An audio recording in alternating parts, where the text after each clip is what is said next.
But ஆனா இன்னுமே என்னன்னா, அவர் ஓகே அது அவள் நடந்துருச்சு. அது ஒரு பெரிய இழப்பு எல்லாருக்குன்றப்போ, இப்ப கூட அவர் போகலையே கரூருக்கு.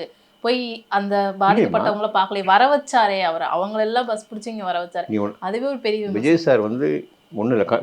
கரூர் பத்தி எதுக்கு பேசுறீங்க? ம். பனையூர் ஒரு வீட்லேருந்து வெளிய வந்து நிக்க சொல்லுங்க. ம். என்ன ஆகும்? கூட்டம் கூடிரும். அது யாருக்கு டிஸ்டர்பன்ஸ்? Public nuisance. என்ன பண்ணுவாங்க டப்புன்னு? இவர்னால தான் அப்படின்ருவாங்க ஒரே வார்த்தை. அது ஒரே காரணம் தான். இல்லைன்னா அவர் அங்கேயே இருந்திருந்தாருன்னா கரூர்ல இதை விட ஒரு பெரிய அசம்பாவிதம் நடந்திருக்கும். அதனால தான் அவர் வந்தது.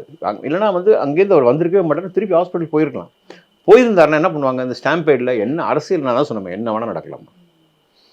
நான் என்ன சொல்கிறேன்னா, இதில் ஆன்சர் இருக்குது, நல்லா கேட்டுங்க. விஜயகாந்த் சாரை நம்ம மிஸ் பண்ணிட்டோம். We have lost him. Vijay sir we don't want to lose him. அவ்வளோதான் ஆன்சர். இதில் ஆன்சர் நிறையா இருக்குது. கண்டிப்பா தெரியும். அதனால தான் அவர் எங்கேயுமே போகல. அவர் பனையூர் வந்து சைக்கிளில் வந்தாலே பிரச்சனை, நடந்து வந்தாலும் பிரச்சனை, காரில் வந்தாலும் பிரச்சனை.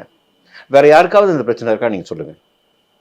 மக்கள் கூட்டம் எங்கே போய் சேருது? ஒன்றே ஒன்று சொல்கிறேன். இப்போ விஜய் சாரோட வர கூட்டம் வந்து முதல்ல புரட்சி தலைவர் எம்ஜிஆருக்கு மட்டும்தான் வரும். அவருக்கு அப்புறம் விஜயகாந்த் சாருக்கு, அதுக்கப்புறம் விஜய் சாருக்கு மட்டும்தான் அடித்து சொல்லும் ஆணித்தரமாக. நான் சினி ஃபீல்டில் தான் இருக்கேன். வேறு எந்த நடிகர்களும் கோச்சிக்க மாட்டாங்க. இவருக்கு மட்டும்தான் வரும். நான் நீங்கள் சொல்கிற எழுதி வச்சுங்க. வேறு யாருக்கும் வராது. அது அவரோட கிரேஸ், அவருக்கு இருக்கிற அந்த பவர், அவருக்கு இருக்க அவர் மேலே வச்சிருக்க லவ்.